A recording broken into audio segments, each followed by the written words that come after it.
We got Gillian Robertson back here on the program. She's going to be taking on Mayra Bueno Silva at UFC Fight Night 137 on September 22nd. Jillian, how are you today? I'm doing great. Just finished jiu-jitsu this morning and just about to go get a run in. So just staying busy. Good stuff. Well, I appreciate you having me part of your pre-run today. And this fight just sort of came out of nowhere. I'm on Twitter. I see that you have this fight, which is coming up in a few weeks. When did you actually find out about this matchup?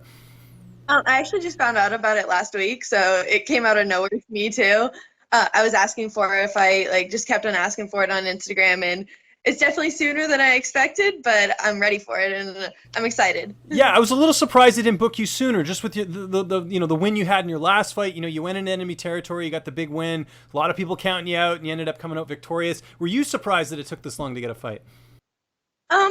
It was definitely a lot shorter than it was between my last two fights. Whenever I fought the tough finale, it was December. Then Molly was in May, so it was like there was a 6-month layoff there. So this was definitely a lot shorter than then. So I was just happy that I got something this soon. Yeah, no, for sure. And let's talk about that fight. Obviously, you go into enemy territory, you take out Molly McCann.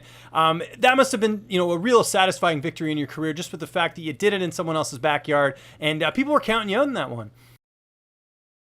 Yeah, it was definitely one of my biggest victories in my career. Obviously, her being the Cage Warriors champion, she was a huge opponent for me to come against. I feel like every fight the UFC has given me so far has been in my opponent's hometown.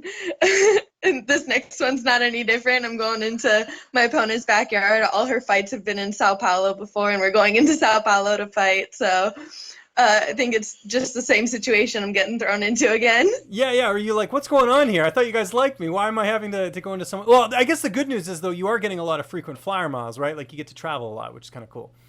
Oh, yeah, that's absolutely amazing. That's definitely one of the biggest perks of the job.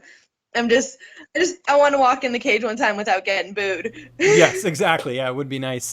Is this your first time going to Brazil, to Sao Paulo? Yes, it is my first time going to Brazil. Okay, and when are you heading down there? Because I know sometimes it takes a little bit to get acclimatized and all that. I believe we're going down on the 18th, so it's just a week out that we're going to be there. I can't have my main coach come with me, so I'm just trying to spend as much time as I can with him up here. Oh, okay, that makes sense. Okay, yeah, fair enough. Because I think, they only let you have one corner, I think, for those international fights. Yes. Yeah. Okay, yeah, that's a bummer, because I know some fighters will pay, but it's a whole mess in that regard. So that's kind of a downside. But let's talk about your opponent here, Silva. She's 5-0. We saw her on Contender Series. How do you feel like you match up against her? I really haven't seen a lot on her, honestly. She was on the Contender Series Brazil, so I can't even find the video for that. The most recent videos I can find for her are of 2 years ago, and I feel like she's definitely a good matchup for me. I feel like it's definitely going to go the way I want it. I see another first-round finish. Yeah, and do you feel like, kind of like your last fight, the pressure's on your opponent here? It's in Brazil. She's got to win. She's, making her big debut. There's, those octagon jitters, as they say. Do you sort of have the same attitude heading into this fight as you did in your last one? Oh, 100%. I feel like it's always so much easier on me whenever I'm going into my opponent's hometown, because it's like even though I'm getting booed walking out, it's like there's no pressure on me because I am. That it's like all the pressure's on her, and I can just walk in there, relax, and do what I do best.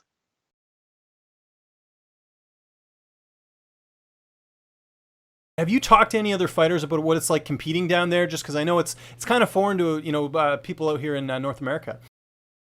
Honestly, I haven't really talked to any fighters about how it is down there, but I feel like at the end of the day, it's always the same job when the cage door closes. So it doesn't matter really what goes on around me, as long as everything's the same once we're in there. Has training camp been primarily the same in American Top Team? Training with Joanna and training with Trish Cicero, and you have so many training partners there, which is kind of a luxury. Yeah, training camp has just kind of started last week since I just found out about it, but Kayla Rocco, one of our amateur girls, has always been one of my main training partners, and she's always there with me, and she's definitely going to be a big part of this camp too. Excellent. Okay, that's good. And what about the weight cut? Again, you just found out about this. I imagine, everything's on point. Yeah, when I found out about it, I was walking around 140, so it's like 15 pounds isn't too bad. If I could diet down about 5 before the week of the fight and then be able to sweat out the rest, I'd be happy with that. So it's really not too bad of a cut. Well, and I was going to say, I believe the water in Brazil, I think that it's got sodium in it or something. So is that something you're kind of being mindful of, if you have to do that extra water load at the end, you might have to bring some bottled water to get it done? I hadn't done much research on that, but I guess that is something that I'll need to do because definitely need to watch that. And who is going to be in your corner for this fight? I'm actually gonna have Jose Torres, Oh, Shorty. Shorty Torres. Nice. Okay. Yeah. Um, it was actually like Dean Thomas is usually always in my corner. He's really the only coach that I really work with. And so because I can't really have him as well, he's has a prior engagement that day, so he can't come out to the fight.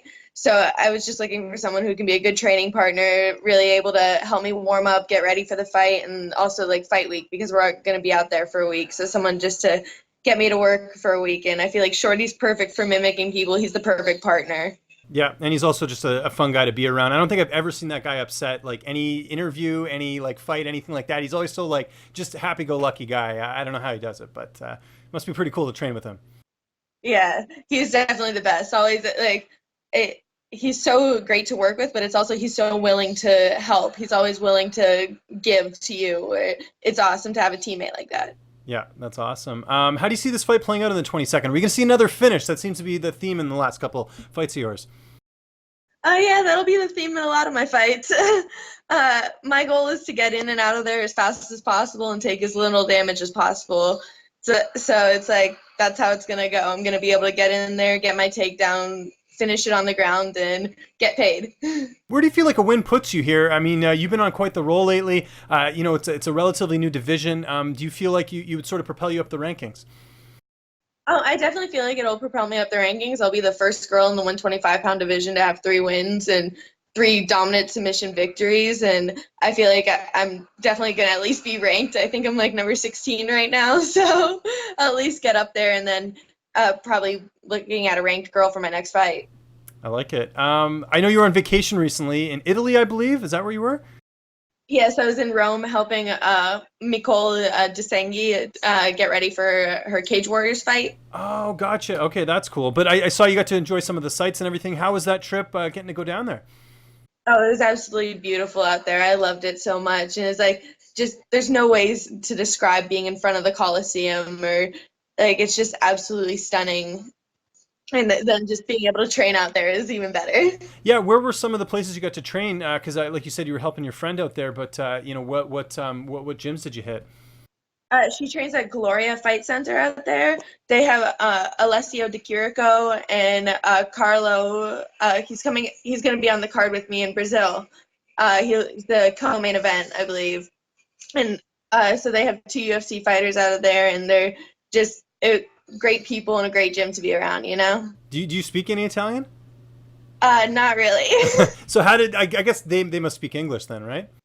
Yeah, she actually trained at Jackson Winks for a while, so she speaks English fairly well. But Mike Brown's close friends with her coach, so he got it all set up for me, and then I went out there. Okay, that's cool. Yeah, you seem to like traveling a lot. Is there somewhere that you haven't traveled before that you'd like to go? Is there anyone like on a bucket list at all? Honestly, I have no idea, but I don't have anything anywhere particularly that I want to go, but I want to see it all. I just love traveling. I love being around the world, and this Brazil will be my 3rd stamp on my passport this year, so I'm excited for it. And we're looking forward to the fight. It's coming up here September 22nd. It's UFC Fight Night 137. Gillian, it's always good talking to you. Just remind people where they can find you on social media, and if you have any sponsors or shout-outs, the floor is yours. On Twitter and on Instagram, it's savage_UFC.